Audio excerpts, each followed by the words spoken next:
میں 3-4 दिन और दे दें। असल में इस रिमांड का कोई और मकसद नहीं है सवाए इसके कि जिस तरह से उसको पहले टॉर्चर किया गया है अब फिर टॉर्चर किया जाए और इमरान खान के खिलाफ जो है को बयान लाया जाए। जैसे कि हुकूमत के जो स्ट्रेटजिक विंग के सहाफ़ी थे वो पहले दिन जो ट्वीट्स कर रहे थे और उनको उनके ऊपर कि ये उन्होंने इमरान खान के खिलाफ वादा माफ गवाह बन गए हैं या ये कर दिया है, इसके अलावा कोई और मकसद जो है वो नहीं है। और इसमें जो सहाफ़ियों का एक तबका जो है वो मुलव्वस है जिन्होंने ये चीज़ बड़ी करने की कोशिश की। हम देख रहे हैं कि एक टेलीविज़न जो है वो मुसलसल ये कैंपेन बना रहा है और कर रहा है और इमरान खान को एक जो मुझे नहीं समझ आती कौन अहमक लोग होंगे जो ये पॉलिसी बनाएंगे कि पाकिस्तान की सबसे बड़ी सियासी जमात के खिलाफ ये कैंपेन बनाई जाए कि वो फौज के खिलाफ है। हालांकि अगर आज पाकिस्तान को कोई मुतहद रख सकता है तो वो पाकिस्तान तहरीक इंसाफ है, और क्योंकि तहरीक इंसाफ वो वाहिद पार्टी है जिसकी जड़ें पाकिस्तान के चारों सूबों में और 2 रीजन्स में हैं। तहरीक इंसाफ के अलावा तो कोई जमात ही नहीं है जिसकी इतनी ज्यादा फॉलोइंग हो। इमरान खान पाकिस्तान के लिए एक एसेट है, इस लिहाज से एक असासा है कि वो वाहिद लीडर हैं जिनकी आवाज के ऊपर कोयटा भी खड़ा होता है। लाहौर, कराची, पेशावर, गिलगित बल्तिस्तान, कश्मीर, कोई और ऐसी आवाज नहीं है जो इतनी इकट्ठी कर सके पाकिस्तान की कौम को। लिहाजा मैं इस मुहिम की एक तो शदीद मजम्मत करता हूँ। जहद जो है वो उसमें कुर्बानियां होंगी। जो हमने देखा पिछले 3 दिन में जिस तरीके से हमारी हुकूमत होने के बावजूद पंजाब में अडयाला जेल में जो कुछ हुआ आपने देखा, किस तरह से MNAs को, मिनिस्टर्स को उनको रोका गया, उनको थ्रेट किया गया कि अगर आपने शहबाज गिल से मिलने की कोशिश की तो हम आप पे पर्चे कर देंगे। इससे आप अंदाजा लगा लें कि पाकिस्तान में क्या हुकूमतें चल रही हैं, क्या मामला चल रहे हैं। और ये जो डमी यहाँ पे बैठे हुए हैं सारे इस्लामाबाद में, इन बेचारों की क्या हैसियत और इनकी क्या औकात है। मैं ये समझता हूँ कि पाकिस्तान में इस वक्त में बुनियादी इंसानी हकूक मुअत्तल हैं। शहबाज गिल का केस हो, बाकी मामलात हों, जिस तरह से यहाँ पे लोगों को गायब किया जाता है, जिस तरीके से लोगों को उठाया जाता है, ये पाकिस्तान में बुनियादी इंसानी हकूक की एक जदोजहद है जो हकीकी आज़ादी की अब जदोजहद है। इसके लिए एक बड़ी स्ट्रगल की ज़रूरत है।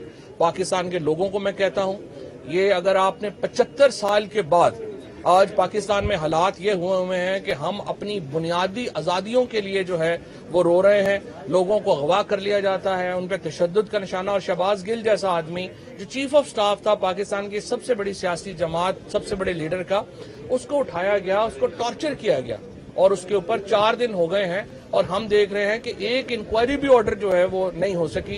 एक जुडिशियल इंक्वायरी जो है उसके ऊपर होनी चाहिए। एक ऐसा बोर्ड बनना चाहिए जिसके ऊपर शहबाज गिल को भी एतमाद हो और प्रोसिक्यूशन को भी एतमाद हो। ये भी मैं नहीं कह रहा कि सिर्फ शहबाज गिल का एतमाद होना जरूरी है, प्रोसिक्यूशन का एतमाद होना भी जरूरी है। एक ऐसा बोर्ड बनना चाहिए जो इंडिपेंडेंट हो, जो उसकी जो तशद्दुद हुआ है उसकी इंक्वायरी करे। आप इंसानी हकूक, ह्यूमन राइट्स के लिए आप जो है जिस शोबे का आपने इंतखाब किया है वो उसके प्रोटेक्शन के लिए है।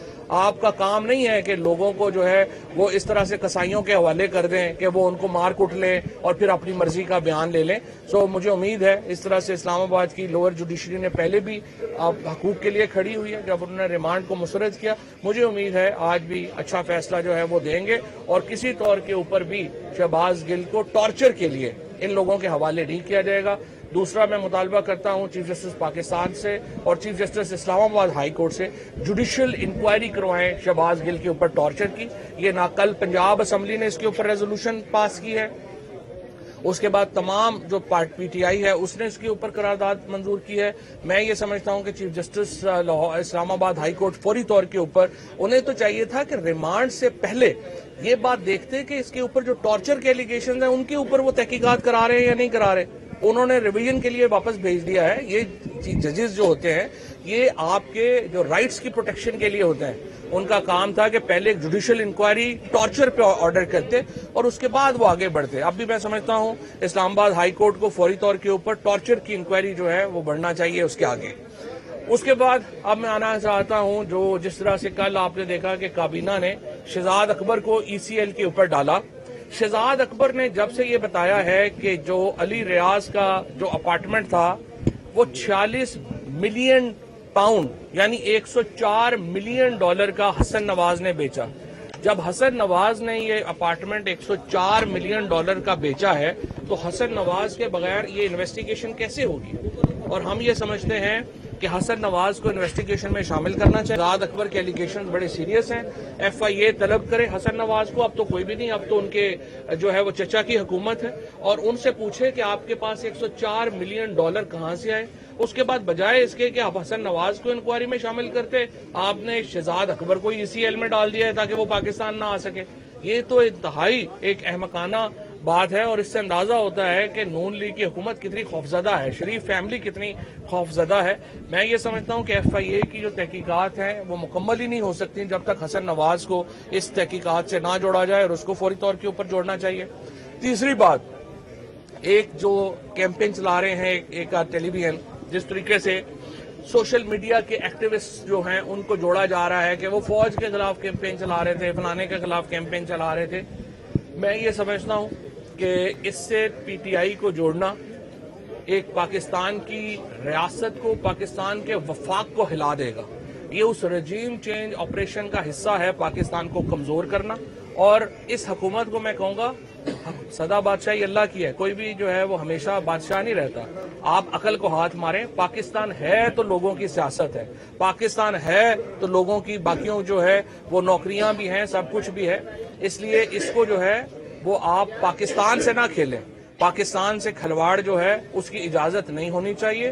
اور میں یہ سمجھتا ہوں کہ اگر شہباز گل کو آج جو ہے یہ فیصلہ غلط ہوتا ہے، ریمانڈ میں دیا جاتا ہے، تو پھر PTI جو ہے وہ پہرا دے گی، اور جہاں پہ بھی